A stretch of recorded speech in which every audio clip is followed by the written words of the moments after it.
o outro vídeo ia ficar muito grande, gente, então eu reparti. E agora, nesse vídeo, eu vou falar pra vocês... Então não, porque eu não sei, né? Vamos chamar quem sabe mesmo pra falar. Vou chamar o Dr. Bernard Benites, que é cirurgião dentista, especialista em estomatologista, habilitação em laser terapia, mestre em biologia, doutorando em oncologia e meu amigo durante anos. Fala pra gente, Bernard Benites. Olá, tudo bem?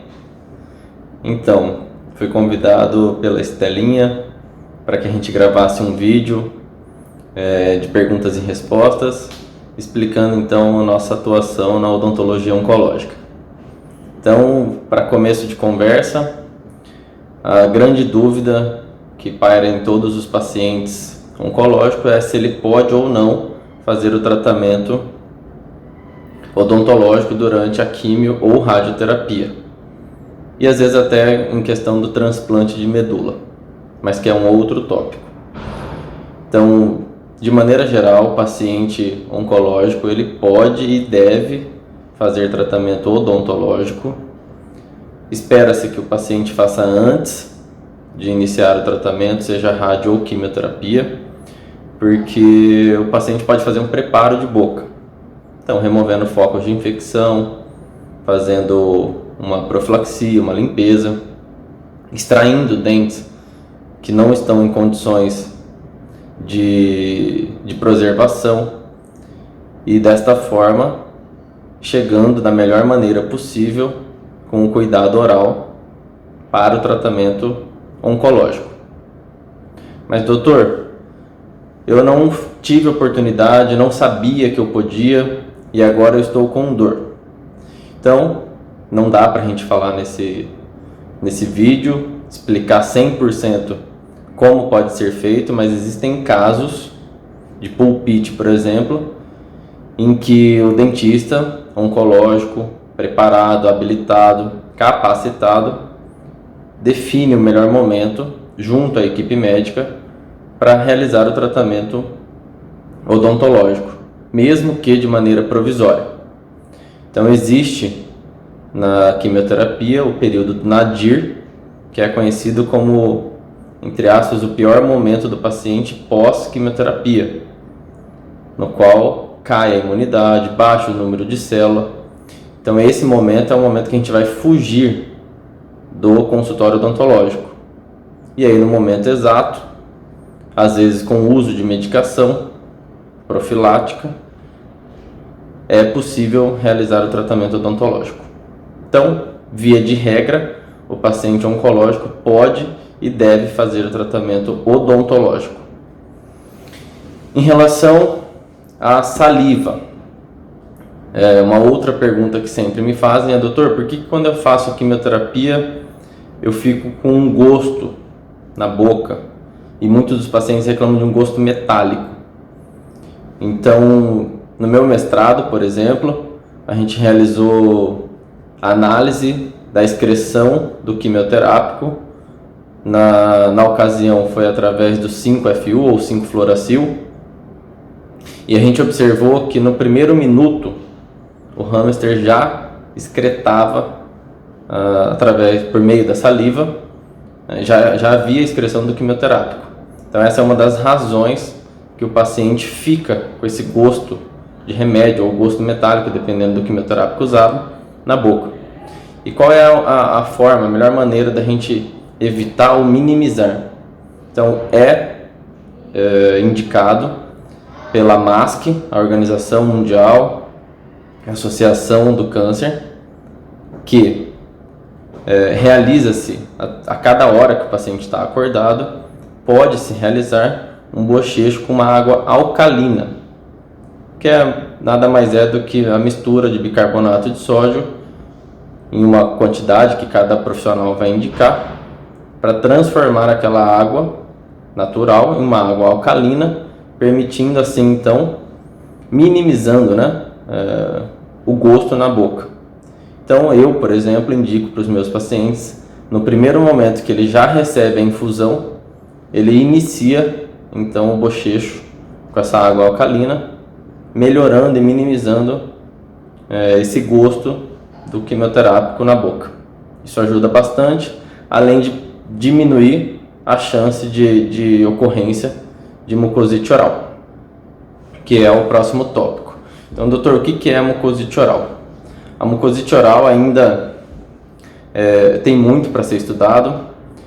Não foi descoberto nada que impedisse o surgimento dessas lesões, mas ela é um efeito colateral exclusivo do tratamento oncológico. Alguns profissionais acabam utilizando o termo mucosite oral como alguma inflamação, e isso é estomatite. Qualquer lesão que você não sabe o nome, a gente acaba definindo como estomatite. Clinicamente, a mucosite oral, então, como eu disse, ela é um efeito da quimio ou da rádio. 100% dos pacientes que fazem radioterapia de cabeça e pescoço vão desenvolver em algum grau a mucosite oral. Os pacientes que fazem quimioterapia, em torno de 30% a 50%, dependendo do estudo. Então, a mucosite oral, ela clinicamente se apresenta como uma afta. São úlceras confluentes e, dependendo do grau, acaba limitando o tratamento oncológico, por vezes interrompendo o tratamento. E aí que se torna cada vez mais fundamental a participação do dentista. Por quê? Porque o dentista oncológico, capacitado e habilitado com a laser terapia, pode minimizar os efeitos da mucosite oral.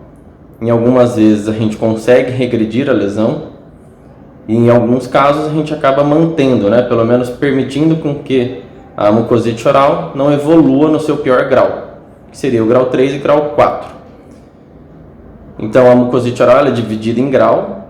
No grau 0, sem lesão, o grau 1 com eritema, o grau 2 com úlcera e o paciente utilizando a medicação analgésica, mas é suportável, o paciente ainda come sólidos e líquidos.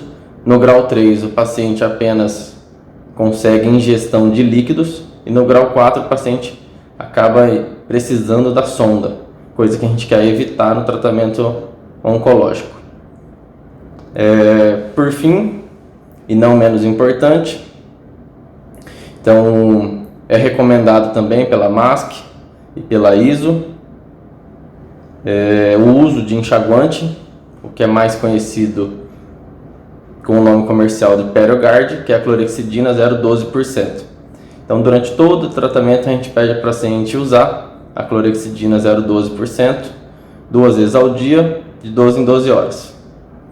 Acontece que o tratamento oncológico é um tratamento demorado, e aí tem uma contraindicação. A partir de 8 semanas de uso, é contraindicado o seu uso contínuo, para evitar com que cause uma resistência dos micro-organismos. Então, vai de cada caso, o seu dentista pode te orientar no melhor uso, mas é extremamente indicado o uso de enxaguante bucal antibacteriano.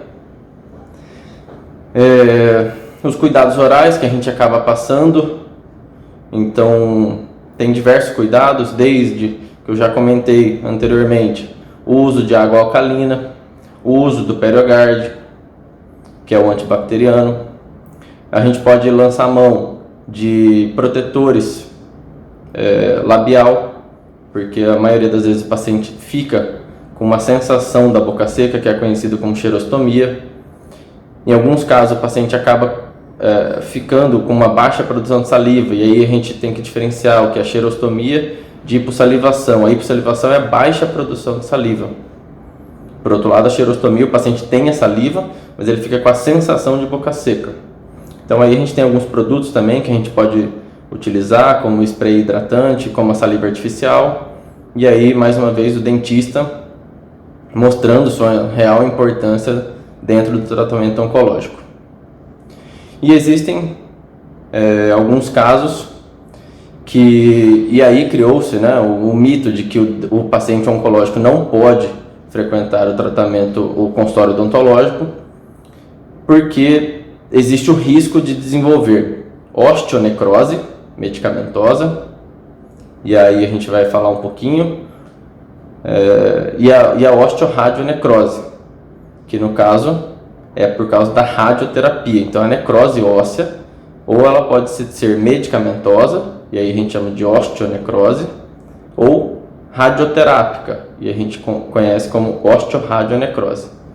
De novo, esse vídeo não é para dar uma aula sobre o tema, e simplesmente para esclarecer. Existe o risco é muito baixo, então, por isso, mais uma vez, é indicado que o paciente procure um dentista habilitado, um dentista que já trabalha na área da odontologia oncológica, para minimizar a possibilidade da ocorrência dessas lesões que por vezes são mutiladoras.